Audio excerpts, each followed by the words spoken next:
राष्ट्रपती पदाच्या निवडणुकीमध्ये एनडीएचे उमेदवार रामनाथ कोविंद यांचा प्रचंड मतांनी विजय झालेला आहे। रामनाथ कोविंद यांना 7,02,044 मतं मिळाली, तर यूपीएच्या उमेदवार मीरा कुमार यांना 3,67,314 मतं मिळाली।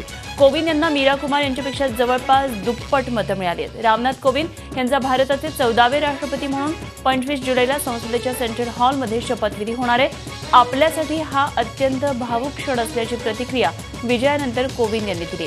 तर पराभव झाला असला तरीही ही विचारांची लढाई अशीच सुरू राहणार असल्याचा निर्धार यूपीएच्या उमेदवार मीरा कुमार यांनी व्यक्त केला आहे।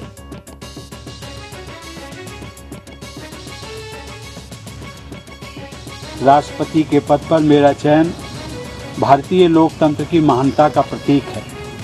इस पद पर रहते हुए संविधान की रक्षा करना और संविधान की मर्यादा को बनाए रखना मेरा कर्तव्य है। मैं देश के सभी लोगों को नमन करते हुए उन्हें विश्वास दिलाता हूं कि सर्वे भवन्तु सुखिनः के भाव के साथ राष्ट्र की सेवा में निरंतर लगा रहूंगा। जिस विचारधारा की लड़ाई लड़ने के लिए मैं इस चुनाव में शामिल 2017 को समाप्त नहीं हुई है। विचारधारा और मूल्यों की ये लड़ाई जारी रहेगी, क्योंकि हमारे देश के बहुत सारे लोग इसमें विश्वास करते हैं और इसमें अपना संबल पाते हैं। रामनाथ कोविंद यांची राष्ट्रपतीपदी निवड झाल्यानंतर पंतप्रधान नरेंद्र मोदींनी त्यांचं अनोख्या पद्धतीने अभिनंदन केलं। मोदींनी ट्विटरवर रामनाथ कोविंद यांच्याबरोबरचे 2 फोटो शेअर केले। एक फोटो हा 20 वर्षांपूर्वीचा आहे, तर दुसरा फोटो हा आत्ताचा आहे। मोदींनी कोविंद यांना आगामी वाटचालीसाठी शुभेच्छाही दिल्या। त्याचप्रमाणे मीरा कुमार यांचेही त्यांनी धन्यवाद मानले।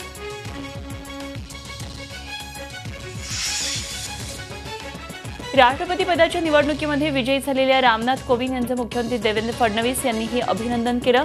संसदीय लोकशाहीची उत्तम जाण असलेली व्यक्ती देशाच्या सर्वोच्च पदावर विराजमान होत असल्याचं फडणवीस म्हणाले।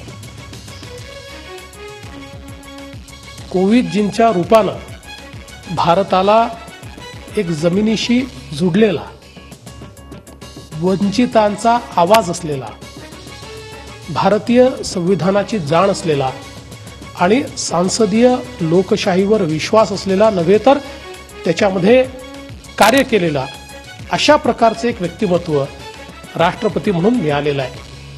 मला विश्वास आहे की कोविंद साहेब राष्ट्रपती पदाला एका नव्या उंचीवर नेतील। राष्ट्रपती पदाच्या निवडणुकीमध्ये राज्यातल्या काँग्रेस आणि राष्ट्रवादी काँग्रेसची मतं फुटलेली आहेत। काँग्रेस आणि राष्ट्रवादी काँग्रेससाठी हा मोठा धक्का मानला जातोय। संख्याबळानुसार राज्यामध्ये काँग्रेसचे 42 आणि राष्ट्रवादीचे 41 मिळून 83 आमदार आहेत। मात्र काँग्रेसचे उमेदवार मीरा कुमार यांना 77 मतं मिळालेली आहेत, म्हणजेच काँग्रेस राष्ट्रवादीची कमीत कमी 6 मतं ही फुटलेली आहेत। भाजपकडे स्वतःची 122, शिवसेनेची 62, अपक्ष 7 आणि रासपचं 1 अशी एकूण 192 मतं होती। मात्र भाजपचे उमेदवार रामनाथ कोविंद यांना 208 मतं मिळाली आहेत, म्हणजेच आपल्या संख्याबळापेक्षा राज्यामध्ये भाजपनं 16 मतं जास्त मिळवलेली आहेत।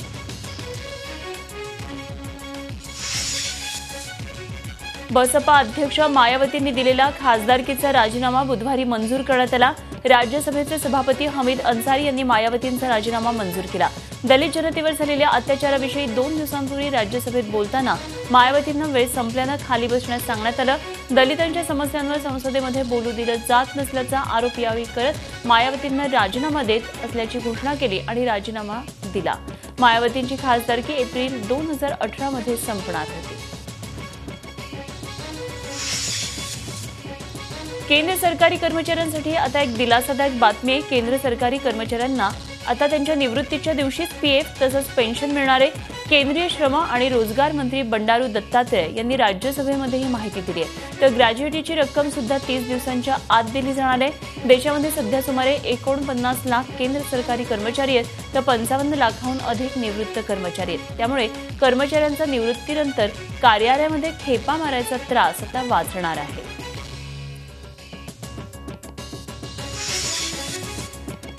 झी मीडियाच्या परिवारामध्ये बुधवारी एका नव्या सदस्याची भर पडली आहे। झी मीडियाचं नवं उर्दू न्यूज चॅनल झी सलाम लॉन्च झालंय.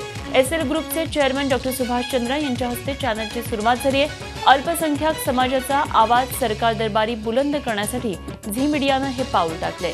जाती धर्माचे भेद न पाळता समाजाच्या प्रत्येक घटकाच्या हक्कासाठी लढण्याची सुरुवात झी सलामच्या माध्यमातून करण्यात येणार आहे.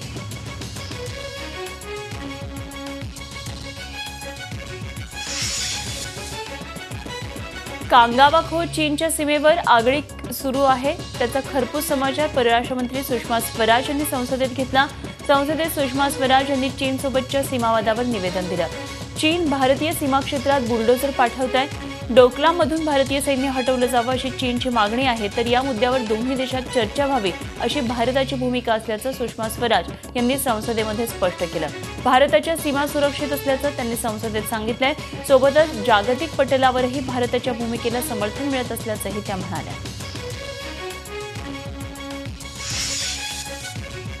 आयसिस विरोधात अमेरिकी लष्कराकडून सुरू असलेल्या कारवायांची माहिती अमेरिकेचे अध्यक्ष डोनाल्ड ट्रम्प यांना लष्करी अधिकाऱ्यांकडून दिलं गेलंय.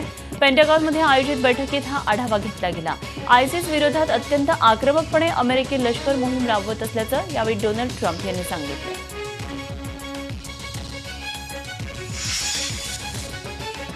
दोघा इस्रायली सैनिकांवर हल्ला करण्याचा प्रयत्न करणाऱ्या पॅलेस्टिनी नागरिकाला इस्रायली सैनिकांनी गोळ्या घालून ठार मारलं.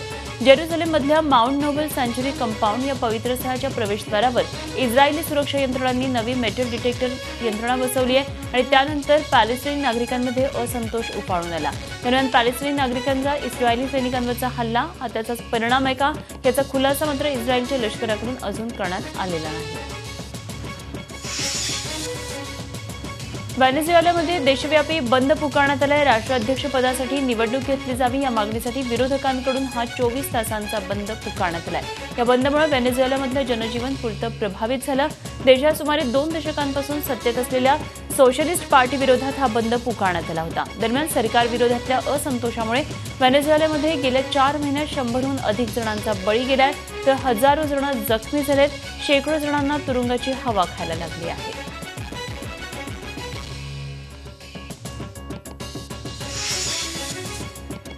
चीनमध्ये बरसणाऱ्या मुसळधार पावसामुळे विविध भागाचं मोठ्या प्रमाणात नुकसान झालंय. पावसाचा जबर तडाखा बसलेल्या युनान प्रांतातल्या कोन्मिंगमधले रस्ते उखडले गेलेत तर वीज पुरवठा खंडित झालाय. बुधवारी संध्याकाळी 6 वाजता कोसळणाऱ्या पावसानं बघता बघता रौद्र रूप धारण केलं. त्यानंतर मध्यरात्री मुसळधार पावसामुळे विविध भागामध्ये पूरस्थिती निर्माण झाली.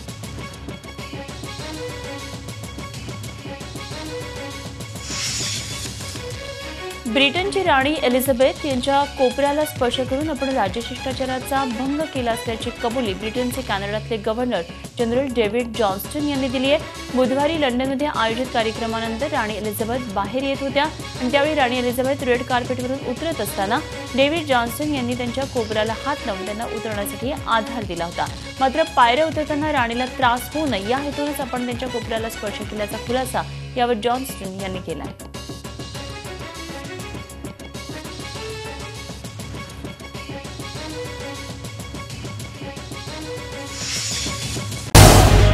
झी 24 तास रहा एक पाऊल पुढे.